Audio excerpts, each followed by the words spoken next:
En la primavera de 1655, una armada inglesa atravesó el Atlántico y se adentró en el Mar Caribe.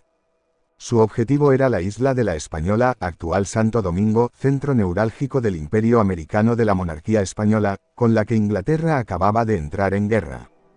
Pero el asalto a la Española fracasó y los ingleses tuvieron que conformarse con capturar una isla 6 veces más pequeña, denominada por los nativos Saimaca, la tierra de la madera y el agua.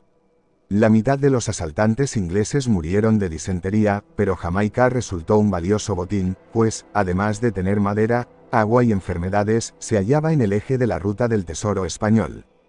Jamaica, con el enclave de Port Royal al frente, se convertiría en el foco de una hoguera destinada a incendiar las posesiones españolas en América. Y el portador de la antorcha sería un gales llamado Henry Morgan. Nacido en 1635, Morgan procedía de la rama baja de una ilustre familia galesa. En busca de fama, a los 21 años se embarcó en la expedición contra la Española, donde tuvo su bautismo de sangre. En los años siguientes participó en varios de los numerosos ataques ingleses contra las fortalezas españolas en el Caribe. Estos ataques estaban dirigidos por corsarios, capitanes de navío que habían obtenido del gobierno inglés una patente de corso que les autorizaba a asaltar y saquear barcos o enclaves hispanos. Naturalmente, para los españoles estos corsarios eran simples piratas, y lo cierto es que sus tripulaciones estaban compuestas por aventureros que tenían mucho de bandidos. En 1667, Morgan se asoció con el célebre corsario holandés Mansvelt. Este era por entonces el líder de los bucaneros de la isla Tortuga, el famoso grupo de forajidos de todas las nacionalidades que desde este islote, al noroeste de Santo Domingo, se dedicaban a asaltar navíos y ciudades portuarias españolas. Mansvelt murió poco después, quizá ejecutado por los españoles, y Morgan lo sucedió como jefe de los bucaneros y de su hermandad de la costa. Fue así como, desde su base jamaicana de Port Royal, la ciudad más rica y corrupta del mundo, y última parada de criminales y fugitivos, Morgan puso su mirada en las riquezas de las ciudades que jalonaban las costas del Caribe español. Corría el año 1668 cuando el Gales llevó a cabo la primera de las audaces acciones que conformarían su leyenda. Con la excusa de desbaratar un plan español contra Jamaica, Henry Morgan puso rumbo a la plaza fuerte más poderosa del Imperio hispano, tras La Habana y Cartagena de Indias, Portobelo, el puerto del tesoro. Situado en el actual Panamá, Portobelo estaba protegido por la línea de fuego de 3 castillos, con una guarnición escasa pero aguerrida. Los 400 bucaneros de Morgan lanzaron un ataque nocturno por sorpresa, y al alba habían tomado el primero de los fuertes mientras que el segundo estaba a punto de caer en sus manos. Hay que tener en cuenta que los piratas contaban con una mayor capacidad armamentística, sus mosquetes eran más precisos que los arcabuces de las fuerzas españolas, cuyas mejores armas solo se hacían oír en cielo europeo. Además, los piratas carecían de los escrúpulos de los militares profesionales, como demuestra el hecho de que, en uno de los gestos más controvertidos de su carrera, Morgan empleó mujeres, ancianos, monjas y frailes como escudos humanos para tender las escalas de asalto. Cuando, de un cañonazo, 2 frailes cayeron heridos, no hubo más disparos. Poco después en la torre ondeaba una bandera roja y colgaban los cadáveres de 50 soldados españoles ahorcados, señal evidente de que no habría cuartel para los sitiados. En el transcurso de la jornada, el tercer fuerte se acabó rindiendo. En los días siguientes, Morgan y sus hombres saquearon a conciencia la ciudad. Los habitantes que se resistían a entregar sus riquezas eran torturados despiadadamente. Cuando el gobernador de Panamá se presentó ante Portobelo y amenazó a los piratas con capturarlos y ejecutarlos, Morgan respondió: por más que su carta no merezca respuesta, puesto que me tacha de pirata, le escribo estas líneas para rogarle que no tarde en venir. Le aguardamos con sumo placer, y disponemos de pólvora y balas con las que recibirle. Si no viene pronto, nosotros, con el favor de Dios y nuestras armas, iremos a hacerle una visita a Panamá. De vuelta a Port Royal, los bucaneros invirtieron las cerca de 250.000 piezas de a8 reales de plata españoles, obtenidas del saqueo de Portobelo en Kill Devil, un ron capaz de matar al mismísimo diablo. Pero Morgan no descansó mucho tiempo. Pese a la amenaza de una armada enviada contra él por el gobierno español, el marino Gales organizó una nueva expedición. Congregó a 900 hombres y citó a la plana mayor de los bucaneros en su cubierta. Su intención era tomar Cartagena de Indias, el centro del universo español en América y la ciudad más blindada del orbe. Pero esta vez el diablo se puso de parte de los españoles, ya que, durante una noche presidida por el ron, el fuego prendió en la Santa Bárbara de la nave, que saltó por los aires. Morgan sobrevivió, pero no así el plan de tomar Cartagena. En su lugar volvió su mirada a otra presa muy apetecible, Maracaibo, en la actual Venezuela. Nadie opuso resistencia cuando la flota corsaria de Morgan penetró en la laguna de Maracaibo. Los piratas saquearon la ciudad, devastada tan solo 2 años antes por el Olonés, el terrible pirata francés. El mismo destino sufrió otra ciudad de la laguna, Gibraltar. Pero mientras los bucaneros se entretenían recogiendo el botín, el almirante de la Armada de Barlovento, don Alonso de Campos, ordenó sellar el canal de entrada a la laguna con 3 navíos, provistos con un total de 94 cañones. Parecía que los corsarios de Jamaica no tenían escapatoria. Pero Morgan supo mantener la calma y, sobre todo, aguzar el ingenio. Se le ocurrió, en efecto, convertir un barco mercante en un fingido navío de guerra, simulando cañones por medio de troncos de madera. La embarcación, en realidad, iba cargada de barriles de pólvora.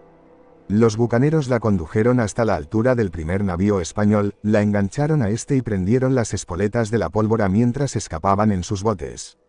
El bajel español quedó reducido a cenizas. El segundo navío hispano naufragó al intentar la huida y el tercero fue presa de los piratas. Un tipo especial de pirata, desde el punto de vista legal, es el corsario. Navegante contratado por un estado, mediante patente de corso, para atacar y saquear las naves de un país enemigo. Disponer del respaldo de un estado ofrecía la garantía de ser tratado como soldado de otro ejército por el enemigo y, al mismo tiempo, acarreaba ciertas obligaciones, la principal de las cuales era entregar parte de las presas a las autoridades que emitían la patente. Esta distinción es relativa, pues corsarios como Francis Drake o la flota francesa en la batalla de la isla Terceira fueron considerados piratas por las autoridades españolas, ya que no existía una guerra declarada. Las zonas de mayor actividad de los piratas coincidían con las de mayor tráfico de mercancías y de personas. Las primeras referencias históricas sobre la piratería datan del siglo V a.C., en la llamada Costa de los Piratas, en el Golfo Pérsico. Su actividad se mantuvo durante toda la antigüedad.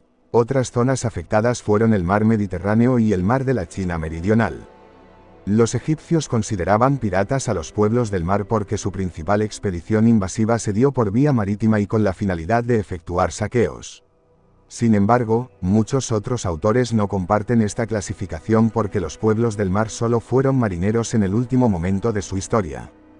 Aunque los datos no son muy abundantes, por los mitos sabemos que los griegos clásicos fueron buenos piratas. Uno de los más famosos fue Jasón, quien guió a los argonautas hasta la Cólquida en busca del velocino de oro, lo que, aunque no entre en la definición española de piratería, para algunos es, sin ningún género de dudas, un acto de piratería, personas que vienen por mar para robar. También Ulises u Odiseo, según las traducciones griega o latina, realizó varios actos de piratería en su regreso a Ítaca, como narra Homero en la Odisea. Con estos dos ejemplos podemos ver una constante que se repetirá a lo largo de los siglos. Los piratas son, en muchas ocasiones, considerados héroes nacionales en sus países, cita requerida, pese a practicar lo que en tierra se llamaría robo y secuestro. Especialmente en una sociedad como la griega, donde el oficio de las armas era reconocido y estimado, un motivo que llevaba a glorificar, en lugar de denostar, actos como el citado de Jasón. Debe tenerse en cuenta que el oficio de mercenario, si bien es verdad que es llevado a cabo en tierra, no tenía connotaciones negativas como las tiene actualmente. Uno de los piratas griegos más famosos de los que sí se tienen referencias fue Polícrates de Samos, quien en el siglo VI a.C. saqueó toda Asia Menor en diferentes expediciones y llegó a reunir más de 100 barcos. En la época final de la República, los piratas en el Mediterráneo llegaron a convertirse en un peligro, desde sus bases primero al sur de Asia Menor en las montañosas costas de Cilicia y más tarde por todo el Mediterráneo, puesto que impedían el comercio e interrumpían las líneas de suministro de Roma. A diferencia de siglos posteriores, los piratas de la antigüedad no buscaban tanto joyas y metales preciosos como personas. Las sociedades de aquella época solían ser en su mayoría esclavistas, y la captura de personas para ser vendidas como esclavos resultaba una práctica altamente lucrativa. Pero también se buscaban piedras preciosas, metales preciosos, esencias, telas, sal, tintes, vino y otros tipos de mercancías que solían transportarse en los barcos mercantes, como fue el caso de los fenicios. Uno de los casos más conocidos de piratería contra las líneas de navegación lo protagonizó Julio César, que llegó a ser prisionero de los piratas cilicios 75 a.C. Plutarco en Vidas Paralelas cuenta que el jefe cilicio estimaba el rescate en 20 talentos de oro, a lo que el joven César le espetó: 20. Si conocieras tu negocio, sabrías que valgo por lo menos 50. El cautiverio duró 38 días, en los cuales el rehén amenazó a sus captores con crucificarlos. Finalmente el rescate se pagó y el futuro cónsul de Roma fue liberado. Pero César cumplió su amenaza, y cuando recobró la libertad organizó una expedición, pagada con su propio dinero, durante la que apresó a sus captores y los crucificó a todos. La piratería, sobre todo la perpetrada por piratas cilicios, alcanzó niveles preocupantes para Roma hacia el final de la República. En el 67 a.C., el Senado romano nombró a Pompeyo procónsul de los mares, lo que significaba que se le otorgó el mando supremo del Mare Nostrum, el mar Mediterráneo, y de sus costas hasta 75 kilómetros mar adentro. Se le concedieron todos los ejércitos que se encontrasen a las costas del Mediterráneo, contando así con unos 150.000 efectivos, así como el derecho de tomar del tesoro la cantidad que necesitase. Finalmente, se le proveyó con una flota bien pertrechada. En diversas operaciones eliminó en 40 días a todos los piratas de Sicilia e Italia y, tras el asedio y toma de Coracesión, a los piratas de Cilicia, acabando así, en 49 días, con los piratas de la zona oriental del Mediterráneo. Asimismo debe apuntarse que dichos piratas solo presentaron la resistencia imprescindible para poder solicitar una rendición honrosa. Siguiendo la división historiográfica clásica podemos dividir a la Edad Media en alta y baja. En la primera, los piratas protagonistas fueron los vikingos y los árabes; en la segunda, el centro de atención se desplaza más hacia el Mediterráneo oriental y la creciente expansión del Islam. La sociedad en democracia y el código de conducta fueron los pilares básicos de las organizaciones de piratas, cuyos principios fundamentales eran la igualdad de sus integrantes sin distinciones de razas, religiones y costumbres. De otra forma actuaban las agrupaciones de corsarios, las cuales respondían a la autoridad de un soberano, siendo la estructura de las mismas vertical como era el caso de las armadas regulares de las distintas naciones. A diferencia de las tradicionales sociedades occidentales de la época, muchas tripulaciones de piratas caribeños de ascendencia europea operaban como democracias limitadas. Las comunidades pirata fueron las primeras que instalaron un sistema de controles y contrapesos, checks and balances, similar al usado hoy día por los Estados Unidos y muchos otros países. El primer registro de dicha forma de gobierno de una organización pirata data del siglo XVII. Tanto el capitán como el oficial de intendencia eran elegidos por la tripulación. Ellos, por turnos, elegían a los otros oficiales de la embarcación. El capitán de barco pirata era a menudo un fiero luchador en el que los hombres podían depositar su confianza, más que una figura de autoridad tradicional. Sin embargo, cuando no estaban en batalla, el peso de la autoridad solía recaer en el oficial de intendencia. Muchos grupos de piratas compartían totalmente el botín; incluso los piratas heridos en batalla recibían una compensación monetaria como si de un seguro médico o de discapacidad se tratase. Hay registros de la época que indican que muchos piratas colocaban una porción de sus riquezas en un fondo común que se usaba para compensar las lesiones sufridas por la tripulación. Las listas muestran unos pagos estandarizados de hasta 600 piezas de A8, 156.000 pesos de la actualidad, por la pérdida de una pierna, a 100 piezas 26.800 pesos, por perder un ojo, cubriendo de forma específica todo tipo de lesiones.